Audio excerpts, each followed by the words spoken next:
निषेध फक्त बोलका शक्य. यांना आत्मज्ञानाची प्राप्ती अजूनही झालेली नाही. संतांचा महिमा कळेना जयाशी, काय केले देवापाशी राहून या.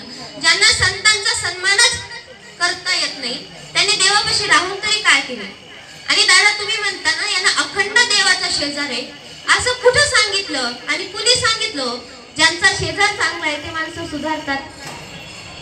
एरंड्याच्या शेजारी आणि उसाच्या शेजारी, उसाचं झाड आणि एरंड्याचं झाड जर एका झाडात लावलं तर उसाचा गोडवा एरंड्याच्या झाडाला कधीच येत नाही. तसं चांगल्या व्यक्तीच्या शेजारी जर वाईट व्यक्ती असेल तर ते सुधारतातच असं नाही. आणि नामदेव महाराज आहेत ना हे कच्चं गाडगं आहे, त्यांना आत्मज्ञानाची प्राप्ती झालेलीच नाही. तेव्हा माऊली म्हणतात मग यांना संतांचा महिमा, यांना भजन करता येण्यासाठी संतांचा महिमा कळण्यासाठी काय करावं लागेल? तेव्हा मुक्ताबाई म्हणतात यांना आत्मबोधाच्या अग्नीवर भाजावं लागेल. पण हे गाडगं भाजलेलं आहे का कच्चं आहे हे आपल्याला कसं कळणार? ते मुक्ताई म्हणतात दादा हे गाडगं भाजलेले काय कच्चं आहे हे मला जरी नसलं कळलं तरी हे कळणारा जाणता म्हातारा मात्र इथे उपस्थित आहे. म्हणजेच गोरोबा काका तेथे उपस्थित होते. तेव्हा गोरोबा काका म्हटले सर्वांनी ओळीत बसा, मी पाहणार की कोणतं गाडगं कच्चं आहे कोणतं गाडगं पक्क आहे. तेव्हा नामदेव महाराज म्हणतात सुरुवात मुक्ताबाईंनी केली ना मग त्यांच्यापासूनच झाली पाहिजे. पण मुक्ताबाईंचा जीव मोठ्या भावावर जास्त होता. त्यांनी म्हटले नाही आधी निवृत्ती दादांपासून. प्रथम थोपाटणे निवृत्तीशी हानी. जेव्हा प्रथम थापाटणं निवृत्ती दादांच्या डोक्यात मारलं गेलं तेव्हा त्या थापाटण्याच्या ध्वनीतून आत्मबोध निघाला. नंतर वेळ आली ती ज्ञानेश्वर माऊलींनी. त्यांच्या डोक्यात जेव्हा हे थापाटणं मारलं गेलं तेव्हा त्यांच्या डोक्यात सुद्धा मारलेल्या थापाटण्याच्या ध्वनीतून ब्रह्मबोध निघाला. नंतर वेळ आली ती सोपान देवावर. त्यांच्या डोक्यात मारलं त्याच्या वेळेस सुद्धा आत्मबोध निघाला. नंतर वेळ आली ती मुक्ताबाईवर. तेची थोपाटणे तेची थोपाटणे तेची थोपाटणे मुक्ताबाई ही आली. तेची थोपाटणे तेची थोपाटणे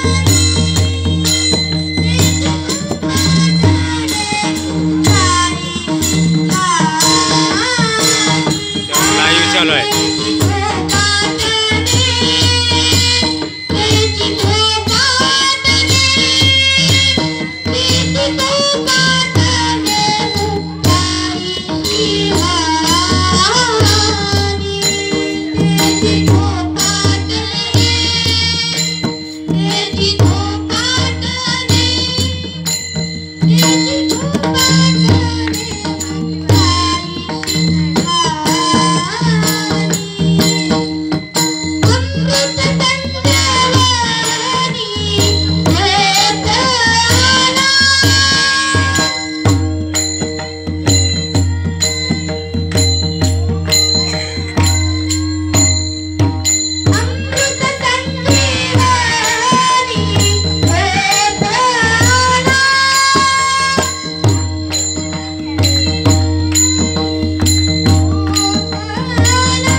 तेव्हा त्या थोपाटण्याच्या ध्वनीतून अमृत संजीवनीचा बोध निघाला. आणि त्यानंतर वेळ आली ती म्हणजे नामदेव महाराजांना. नामदेव महाराज घाबरले आणि ते थोपाटणं जेव्हा नामदेव महाराजांच्या डोक्यात मारलं गेलं तेव्हा गोरोबा काका म्हणाले अगं मुक्ते हे गाडगं पूर्णच कच्चं आहे, शून्यभर सुद्धा भाजलेलं नाही. तेव्हा नामदेव महाराजांना खूप राग आला. तेव्हा नामदेव महाराज उठले आणि पांडुरंगाकडे गेले आणि पांडुरंगाला म्हणाले, देवा काय रे तुझी ही कडकडीत माणसं आणि ती सनकाडी मुक्ताई, तू माझ्या सोबत असतो, सगळे लोक मला मान देतात आणि त्या मुक्ताबाईने वारकऱ्यांमध्ये माझा अपमान केला. तेव्हा भगवान म्हणाले, अरे नामदेवा खरंच तू कच्चा आहेस. देवा तुम्ही सुद्धा रात्रीच सभासद पळवले. तसं नाही नामदेव, खरंच तू कच्चा आहेस रे. देवा तुम्हाला कसं कळलं मी कच्चा आहे? मी परीक्षा घेऊ का? घ्या ना, मी कोणत्याही परिस्थितीत कोणत्याही अवतारात तुम्हाला ओळखू शकतो. देव म्हटले ठीक आहे, उद्या परीक्षा घेऊ. दुसऱ्या दिवशी नामदेव महाराज चंद्रभागेला स्नान केले, पांडुरंगाचं दर्शन घेतलं, टाळ चिपळ्या घेऊन दिना घेऊन एका लिंबाच्या झाडाखाली जाऊन भजन करत होते. मग देवानी घिसड्याचं रूप घेतलं आणि मातेला घिसडीत बनवलं. आणि घिसड्याचं सामान म्हटल्यावर काय राहणार आहे? एक गाढव, 2 कुत्री आणि 2 कोंबडी. हे असं सामान त्यांचं घेऊन जिथं नामदेव महाराज भजन करत होते तिथंच आले आणि म्हटले आपण आता इथंच थांबूया. तेव्हा त्यांनी एका हांडीमध्ये पाणी तापवायला ठेवलं आणि मातेने देवाला विचारलं, देवा या पाण्यात काय टाकू? देवाने म्हटले, ती जी 2 कुत्री आहेत ना ती पाण्यात टाक. तेव्हा नामदेव महाराज आश्चर्याने पाहत होते. माते म्हटली, अजून काय टाकू?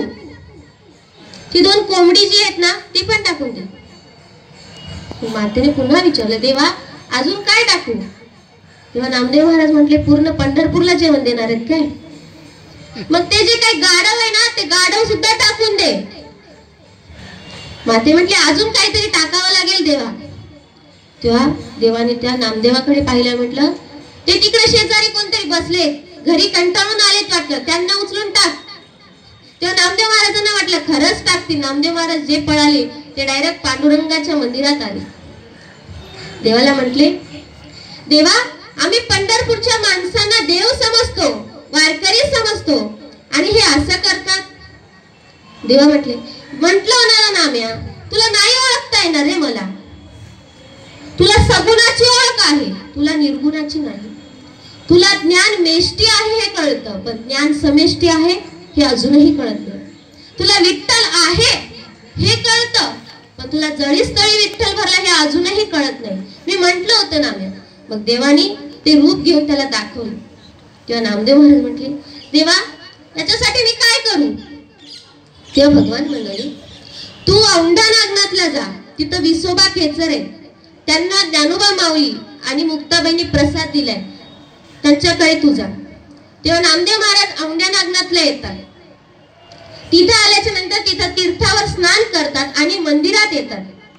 आणि मंदिरात आल्याच्या नंतर पाहतात, उठी उठी प्राण्या आंधळा तू काय, उठी उठी प्राण्या आंधळा तू काय,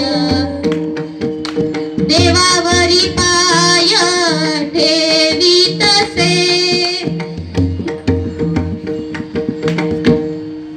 उठी उठी प्राण्या आंधळा तू काय, देवावरी पाय ठेवीतसे. तिथे एक वायरी तुटलेला म्हातारा आपल्या चपलासहित शिवलिंगावर पाय ठेवून बसलं. तेव्हा त्यांना पाहून नामदेव महाराज म्हणतात, तुम्हाला दिसत नाही का तुम्ही शिवलिंगावर पाय ठेवून बसलात? तेव्हा ते म्हटले, अरे वयाच्या मानानं मला पायच उचलता येत नाही, तुला शक्य असेल तर पाय उचल आणि जिथं नागनाथ नाही तिथं पाय ठेव, म्हणजे जिथं देवच नाही तिथं पाय ठेव. नामदेव महाराजांनी प्रयत्न केला. नामदेव महाराजांनी पाय उचलले आणि बाजूला ठेवले, पण त्यांनी पाय उचलून जिथं ठेवले तिथं नवीन शिवलिंग तयार झाले. तेव्हा सर्व मंदिर शिवलिंगमय झालं. तेव्हा नामदेव महाराजांना खरं त्यांची ताकद कळली. त्यांनी त्यांना शरण गेले आणि त्यांच्याकडून अनुग्रह घेतला आणि त्यानंतर नामदेव महाराज पंढरपूरला परत आले. नामदेव महाराज पंढरपूरच्या शेजारी गोपाळपूर येथे राहत होते. तेथे कार्तिक वद्य एकादशीला ज्ञानेश्वर माऊली त्यांच्या 4 भावंडांसोबत काल्याच्या कीर्तनासाठी उपस्थित होते. काल्याचं कीर्तन होतं. तेथील श्रीकृष्ण भगवंताचं त्यांनी दर्शन घेतलं. काल्याचं कीर्तन झालं. काला वाटला, ज्ञानेश्वर माझा गोपाळांची लाह्या वाटी. ज्ञानेश्वर माऊलीने सर्वांना लाह्या वाटल्या. तिथे सर्व संत उपस्थित होते. गोरोबा काका, चांगदेव, वटेश्वर, परिसा भागवत, भागुबाई महारीन आदी संत तेथे उपस्थित होते. ज्ञानेश्वर माऊलीने म्हटले, जगाच्या कल्याणासाठी भागवत धर्माचा प्रचार करण्यासाठी आम्ही तीर्थयात्रेला जाणार आहोत, तरी सर्व संतांनी आमच्या सोबत तीर्थयात्रेला यावे. सर्व संत नाही कसे म्हणणार, कारण सर्व संत ज्ञानेश्वर माऊलींचा आदर करत होते. पण विषय होता तो नामदेव महाराजांचा. भगवंताची प्राप्ती करायची असेल तर ज्ञान आणि नाम हे दोन्हीही पाहिजे. आणि ज्ञान म्हणजे ज्ञानेश्वर माऊली आणि नाम म्हणजे नामदेव महाराज. म्हणून नामदेव महाराज तीर्थयात्रेला येणं आवश्यक होते.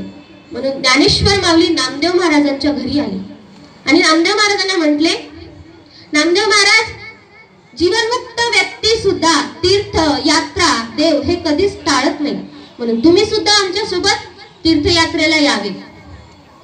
तेव्हा नामदेवाला काय करू काही कळत नव्हतं. उत्तर काय द्यावं आणि कसं द्यावं, नाहीतरी कसं म्हणावं. म्हणून त्यांनी एक प्रयत्न केला की त्यांनी पांडुरंगाकडे नेलं आणि पांडुरंग जे म्हणतील तेच खरं असं म्हटलं. पांडुरंगाने दोघांनी जाण्यास आज्ञा दिली. पुंडलिकाचे चरण वंदुनिया नामा, उतरील भीमा पैल तीरी. या चरणाप्रमाणे प्रथम ते उत्तरेकडे गेले. त्यांना ज्योतिर्लिंग आणि सातपुड्या करायच्या होत्या, म्हणून प्रथम ते उत्तरेकडे गेले. प्रथम अरण्या गावाला जाण्यास